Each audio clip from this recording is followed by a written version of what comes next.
These are, in essence, the dendrites, and it took me 3 years to figure this thing out. You see, somebody drew a picture. See that bouton there? That's where the acetylcholine comes out. And for some reason, they only put that one right there. Okay? So that is, this is from the previous nerve. All of these are from the previous nerve, and you see how they kind of on there? Well, this is the only one that they cut in half to show you that that's the source of acetylcholine or whatever transmitter is transmitting at that junction. So this stuff is from that guy.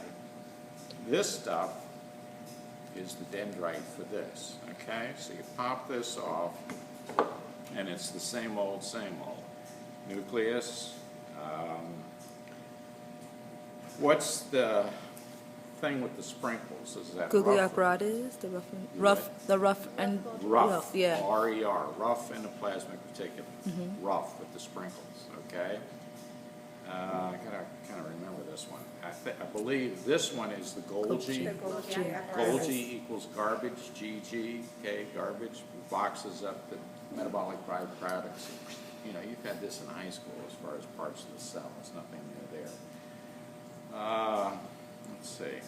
Yellow is the lysosome. Remember, that's the enzymatic cleaner, so to speak.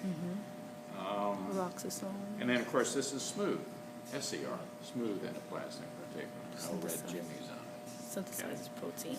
All right. So, unique to, I think these are supposed to be mitochondria.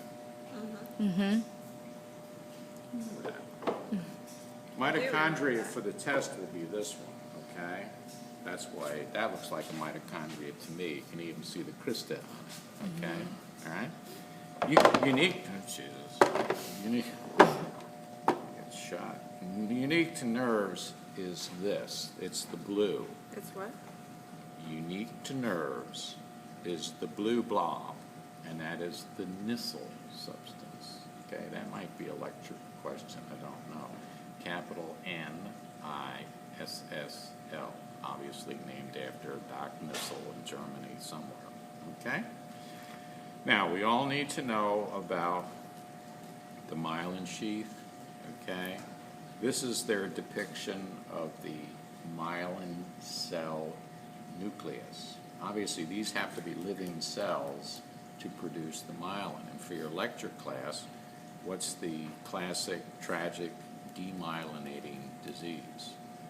More frequently in women, peaks 15 to 45 MS, for which there still is no cure. We do things, there's a bunch of stuff out there which seems to help. One of the problems, just talking clinically, as to why some people promoted that they have the magic cure is the course of MS. It's a classic rhythmic thing. And if they just happen to give their magic potion at just the right time, it seems like it's really done a number on the disease. And it's not necessarily the case. You got to be careful of that. Hyperbaric chamber oxygen is the classic of does it really help? One of the deals is anybody with MS and it's in progression. Romney's wife has MS. Neil Cavuto on television has MS. It's out there. Is that faced with that, if you have the finances, you'll try anything. Chew palm fronds if they tell you.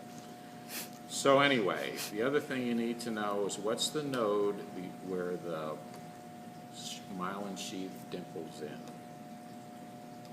The node of Ranvier, capital R-A-N-V-I-E-R, Ranvier. Okay, you need to know that.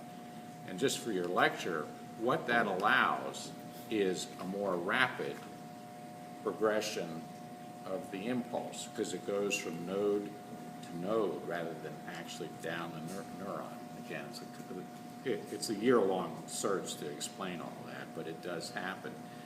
And that in your lecture is what you call saltatory conduction, S-A-L-T-A-T-O-R-Y, saltatory conduction.